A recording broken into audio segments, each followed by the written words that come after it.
Hello and welcome to Model Train Fun. This time I'm going to talk a little about the C-track. If we have the C-track, it's pretty easy to click together and build your layout. It's very easy to disassemble again. You can remake your layouts over and over again and keep on assembling or reassembling as you see fit. However, these tracks, because they are easy to assemble and they have the stiffness they have certain limitations. If I have this straight track, for example, I cannot slightly bend it if that's what I want. Or if I have this curved track here, I cannot slightly straighten it out either. So that means that we're kind of bound to the geometry of the tracks. So in this episode, I'm going to talk a little about what are the geometries from the tracks, what is the inspiration for the tracks, and how can we build and put things together with the tracks. I hope you enjoy the video. Let's first have a look at the straight tracks. Of the standard straight tracks, there's basically two different kinds. One is what I would call the normal one, and then one that's slightly shorter.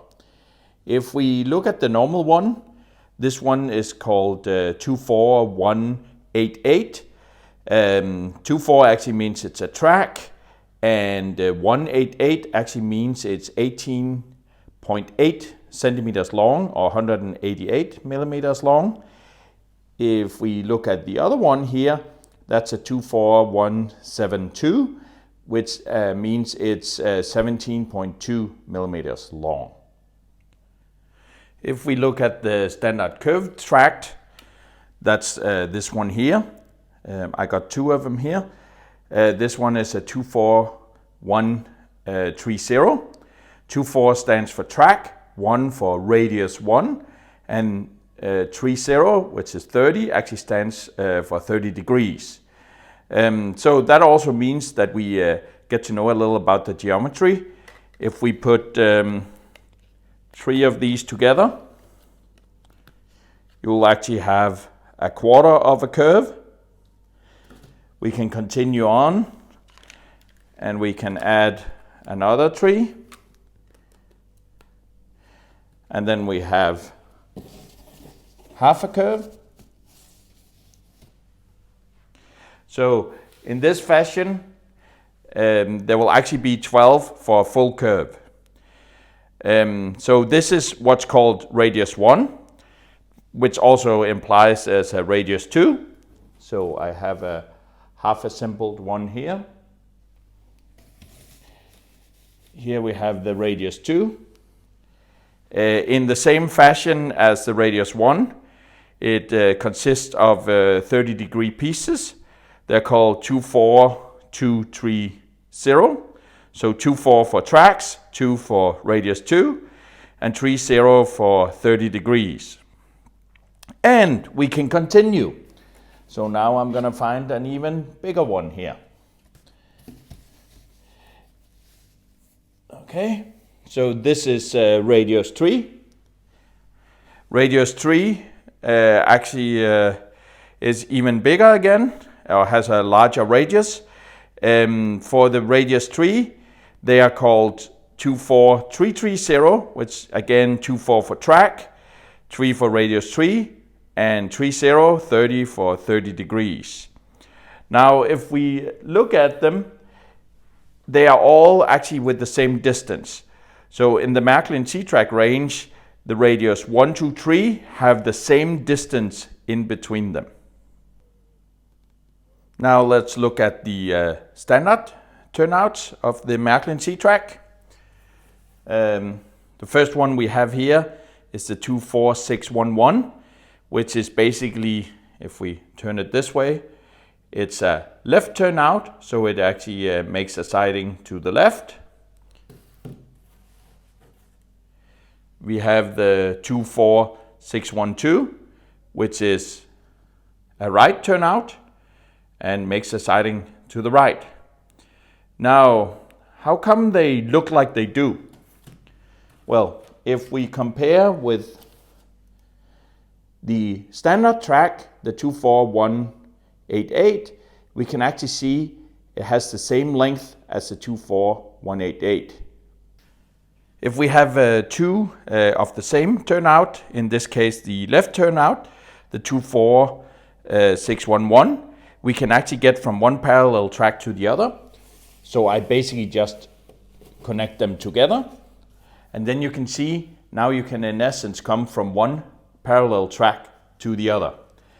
And when we have them connected like this, you can also see the reason why we needed the shorter standard track.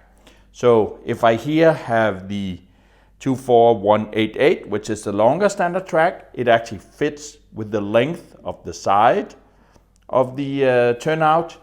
But if you see, if I put it out here, so I connect it here, then you will see it's actually slightly longer than the other one. So if we take the shorter one, 24172, you will see that it actually matches. So in this way, in order to complete going from one track to the other, I can basically do it like this, and now I have a nice change of one parallel track to the other. Now we can try and deconstruct the turnout. So you saw that this in essence is the length of the turnout. So a turnout consists of a straight and it looks like a curve. Okay, let's look at the curve. What could that be? Let's take the R1 here. If we look at the R1 and place it on top, it can be difficult to see, but it doesn't entirely match. You can see it's a little off in this end here. It actually turns out that it's not an R1, but it's an R2 that's on here. So the siding is actually an R2, but again, you see it's a little long, okay? So what is the missing piece? And the missing piece is actually this special track here. This one actually fits exactly on the turnout. And the easiest way to illustrate that is actually to put it on so it curves back again, so basically into the parallel track. And if I put my 24127 in here, now you see everything fits perfectly together. This up here is called a 24224. Okay, so it's a 24 degrees. So it doesn't actually fit into the standard curves, but it creates a nice parallel track. So now you could ask, so this one here, the turnout consists of these two. Now, what if I wanted to make the track, the turnout, actually fit into, here I got my R2 curve. I only got two of the tracks for the R2 curve. So if I put it on here, you will actually not get entirely to a half curve, because this one is 24 degrees and then I got 2 times 30 degrees, which doesn't add up to 90 degrees. So that's actually why there's a small piece here. That's a piece that can be added if you want the turnout to go in and complete a full curve. This one is the 24206.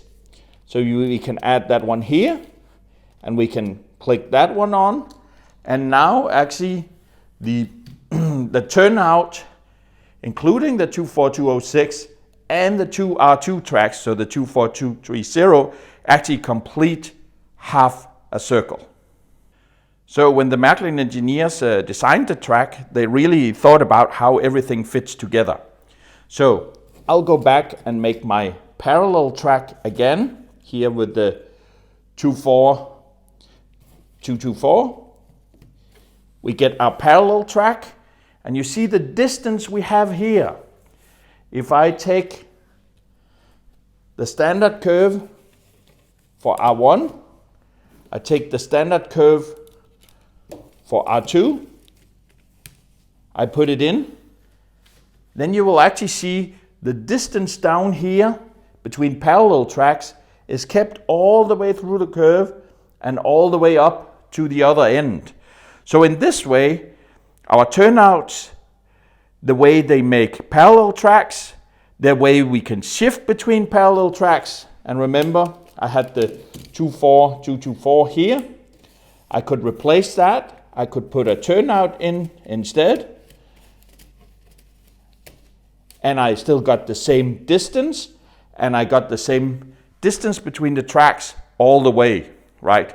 So in this way, the turnout, how it creates a parallel track, how you get from one parallel track to the other, and how you get through the curves, it all fits together with exactly the same distance. Right now I illustrated it with R1 here, which is the inner one, so radius 1, radius 2, which is the larger one. But of course, this also applies if I put a radius 3 here. Again, I will get exactly the same distance, so I got the same distance here, and everything fits together nicely, almost like a mathematical puzzle. The next interesting piece is the double slip or the crossover. In essence, this is basically the same as a turnout. So I'll hold the turnout on top here, see, with an extra end here. So that means now we can easily get between 3 parallel tracks. Let me illustrate. So I'm going to disconnect this one. I can easily slide this one into the exact same position, and you see everything stays the same. I can add this track out here,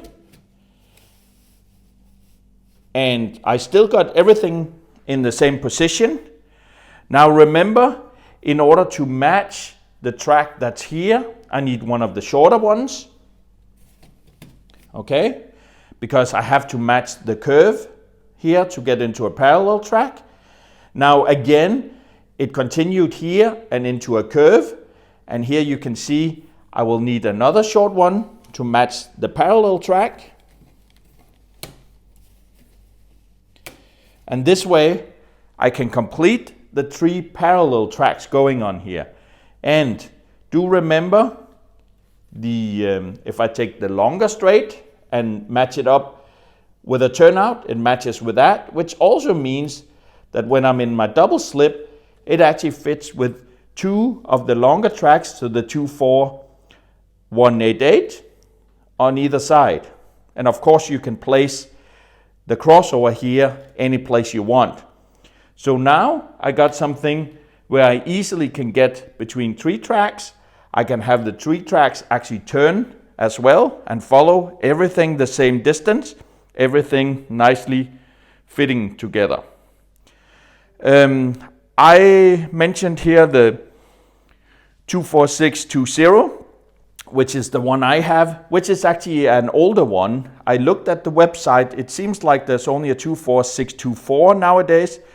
As I understand it, the big difference is this one came without any electronics at all, but the newer one comes at least with an engine, or turnout engine, so it can change. You would still need the electronics for the decoder.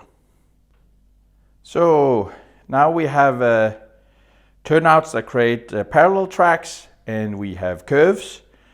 Let's look at the curved turnout. So this is the curved turnout. It's called 24671. This is the left turnout. So basically imagine that being the outer one here, and then you can turn left into a shorter radius or just left of the curve.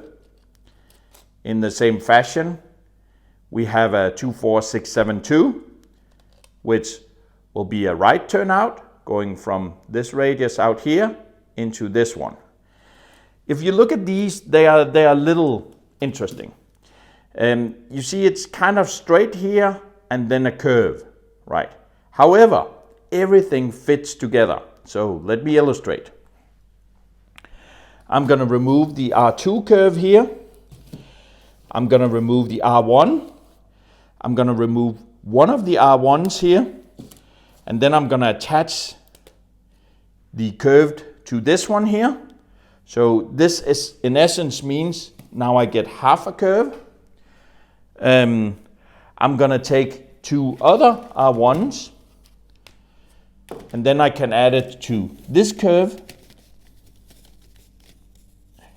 And now we end up with something that actually fits together again. So our curved track out there, or our curved turnout, actually fits with the other turnout. So the rule of thumb with the curved turnout is if you fit two on each leg of the same kind, they will end up with the same distance. In this case, I took two R1s, so the 24130. On this leg, I took two on this leg. I could have taken two R2s instead, and they will actually create the same distance. So I can try that. Let me just see if I goof up all the tracks. I take here my R2. I put it on this leg here. Now you see it gets goofy down here. So I need to adjust the other leg as well. Okay. So I take I should have some R2s. I got them here. I put them on. And now we see everything fits again, but this time with the R2. So in this fashion, I can go from a curved turnout into the straight. I can have the same distance and I can continue on. So if I wanted to, I could make my own small station out of these because I have a turnout that curves the other way. So I know these are R2s. So I will just do it with R1s from the other side. I'm just check this is an R1. Believe so. Oh no, this one feels wrong. Yeah, it's wrong. You see, there's something not entirely adding up here. That's because I got the 224 mixed in. Remember the extra little one that we needed to actually make the straight track, so I'm going to put that aside. I'm going to take the R2 I took, or R1s I took off before. And you can see now they fit together. I have the R1 curves over here. I have the R2 curves over here. They got the same distance as the normal turnout. So now I actually got myself a small station here with a varied radius going from each side.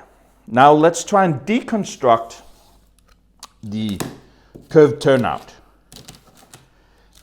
The curved turnout is actually interesting because in essence, where the normal turnout we have here, the normal turnout, remember that's this straight here is a 24188, so the standard straight, and then it was a little special curved, but this is an R2 curve. What's interesting about the curved turnout is these are actually R1 curves. So if I put my 24130 on top, you'll see it fits perfectly to go into that. But hold on, it doesn't fit for this little one. So you see there's still a piece missing here. Okay, we can look at that. I got one that fits over here. That was the wrong one. It's actually this little piece here. That's a 24077, which is 77 millimeters. And now you see it actually fits together. So why is this important to know? It's important to know when you want to replace something. Let's say you want to take the turnout out. So I want to take this turnout out. I want to keep the outer radius, but I don't want to have this. I know I have to replace it with a 24077 and a 24130. Let's have a look at how we can use the curve turnout to actually get from one parallel track to the other in a curve. So I'm going to look at now how to get from an R2 radius curve into the parallel R1, and we still want to make sure that it fits with all the geometries we had before, so the parallel track and the normal curve turnout. So in order to do this, I need to have two curve turnouts, one in each direction, so both a left and a right, so that's a 24671 and 24672. I'm going to have 5 of the standard curved, so the R1 curve, which is a 24130. And then I'm going to have a little missing piece, and that's this one here, which is the 24077. So let's start. I'm going to start by having this as the outer curve. So I've made this and completed. So this is basically our outside curve. Now I want the inside curve. I connect the two curves together with a 24130. And then I complete the inner curve. Remember, the inner turnout or the curve turnout has already a 24130 in it. So now we see everything fits nicely together up here, but there's a little piece missing down here, and this is where we have our 24077. Now if you look at this, it can be hard to see on the video, but if you look at it, the distance up here at the entrance and then the distance throughout the curve varies, but we have the same distance at the other end. So the two ends fits with the geometry, but to me it looks a little awkward that they kind of go far apart and then come in again. However, this is actually the way that most of the Märklin starter sets actually shows how to do it. I suggest to do it just slightly different. So what am I going to do is I'm going to disassemble this a little. I'm going to take this piece off. Basically the trick is to remove the standard curve that's in the center, so the one that went from one track to the other. We basically want to move the two turnouts closer together. So in order to do that, we have to put that in here. I have the R1 here. I'll still put that up here. You see, it still matches up here, but now we got a problem down here because that's not an R1. But what I can do is I can actually take an R2. I can put that in here. And now everything fits again. Now the surprising part with this is it's actually cheaper in track parts. I don't need my little extender, and there was 2 curved tracks I don't need, and I only replaced one of the 24130s with a 24230, which is the R2. So in this fashion, to me, we get something that looks a little nicer. It looks a little better in the curve than what we had between, where there was suddenly a massive distance. I would have to say the C-track curve track is still, I would say to some extent, a little weird, because it has like a straight portion in here, right? So if I look at it from one end and I go across here, I get nicely over here.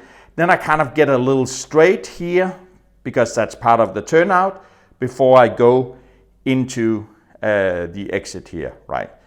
But all in all, I prefer this way compared to the other way. There's also the added benefit where the other one actually took the entire half of the circle to get from one track to the other. In essence, if I want to, I can remove these, right? And then I'm actually getting from one track to the other on a much shorter distance in the curve. I'll have to compensate here though. So when I make my track plan, I really have to think about what I do here and make the right types of compensation, otherwise I will get in trouble. All right, let's look at the straight track and what other pieces you can get. So here I have a sample of what I would call the standard C-tracks in straight. We got the 24188, which is the standard straight track. We got the 24172, which is the slightly shorter one we used to correct distance changes around turnouts. So this one is 188 millimeters, this one is 172 millimeters. Then the next one we have is a 24092, which is 94 millimeters, 2 times 94, actually gives us exactly the standard track.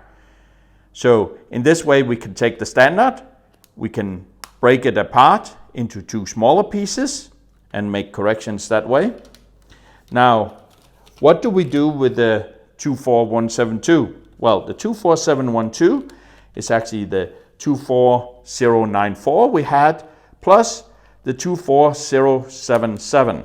So I add them in here. So again, I have a chance of breaking apart the slightly shorter normal tracks into 2 other pieces, not 2 equal sized pieces.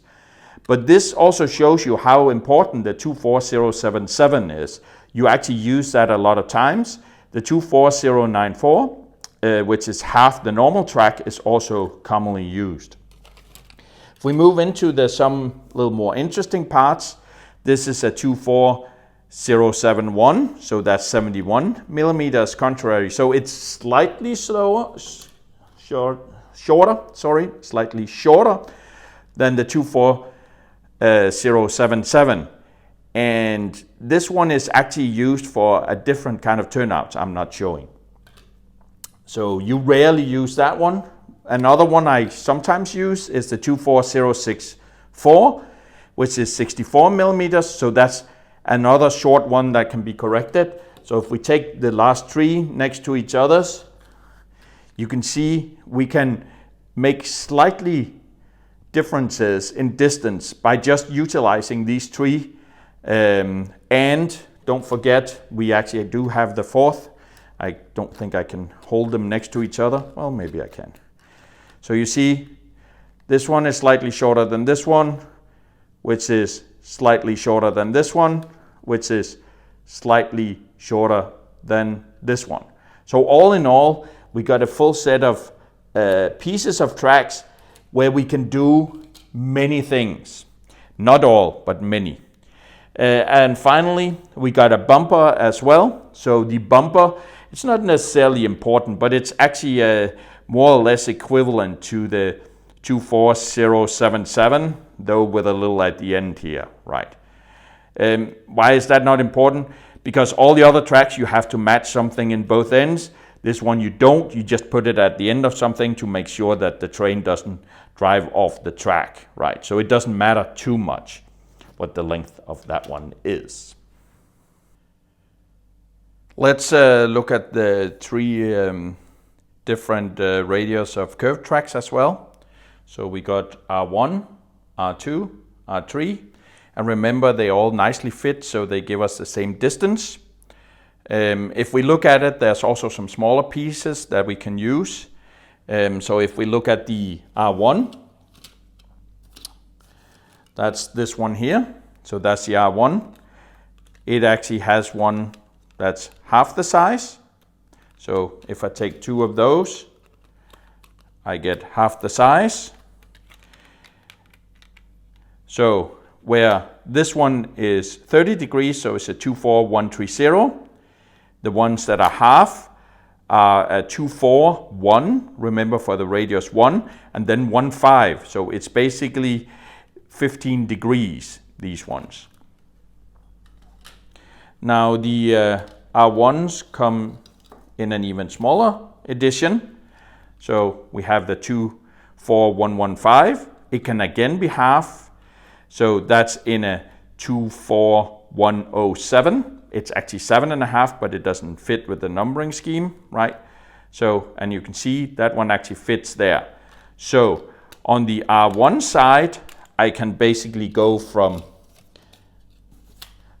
the standard curve where I need 3 to have quarter of a curve to I can get half of that. So now I need twice as many, or I can use it in replace of one of these and slightly shorten the curve. So that's a 24130, and then this is a 24115. And then I can get even smaller with this one with the 24107. Beautiful. So for the R2 curves, I basically have the same. So here's a standard R2, 24230. I can divide that in half. So that's a 24215, right? So that's 15. So again, I have one here that fits with half in the R2. So I get that. And I can half that again. So here we had the 24215. I can half that again into 24207, right? So again, here I can assemble it. So I have this. So I got the standard curve. I can divide it into 2, and I can divide the standard one into 4 as well. That was R2. For the R3, I don't have all of the same pieces. I have the standard R3 here, which is quite long. I can divide that into 2. So this is a 24330, right? 24 for track, 3 for radius 3, and 30 for 30 degrees. I also have a 243, so 24 for track, 3 for radius 3, and then 15. So I can take the radius 3 curve and divide it into 2. Unfortunately, there is no 24307. So one that's half this size, unfortunately, do not exist. But with this, I still get good range for what I can do in R1 curves. So the R1 curves, the R2 curves, right? So the R1 curves, the R2 curves, and the R3 curves, right? And remember, they all nicely fit together with the same distance, such that it fits with all my turnouts and all the previous geometries.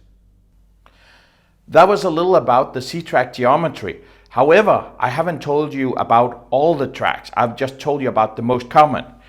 As an example, if we take the curves, we got radius 1, we got radius 2, we got radius 3. There is actually also a radius 4 and a radius 5. I didn't tell you about those. I talked about the the standard curved turnout. I talked about the standard turnout as well. Both of these actually exist also in a longer version fitting bigger radius as well. I have not told you about those. There's also, for the straight track, even longer tracks as well. The intent with this video was really to give you ideas on how you can put the tracks together. I focused on the most common standard tracks because those are the ones you typically would use for a smaller layout. If you're going to build a big layout, then you would go to the bigger radius and you would have some of the smoother turnouts and so on. So that's something that's also worth exploring, and something I think we should explore in the future as well is how to use the C-track to turn them into a layout. What kind of inspiration can we get? Is there some ideas we can share together? If you have ideas, questions, comments, tips and tricks, please do share them. If you like this video, please hit the like button and subscribe to this channel and enjoy your model hobby.